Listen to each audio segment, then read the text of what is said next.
State 2 economically important uses of heterotrophic bacteria and archaebacteria.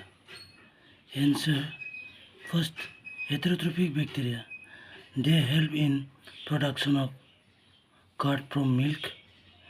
Many soil bacteria help in fixation of atmospheric nitrogen. And other archaebacteria. Archaebacteria produce methane gas from the dung of ruminant animal. By the methanes, methanogens are also involved in the formation of biogas and sewage treatment.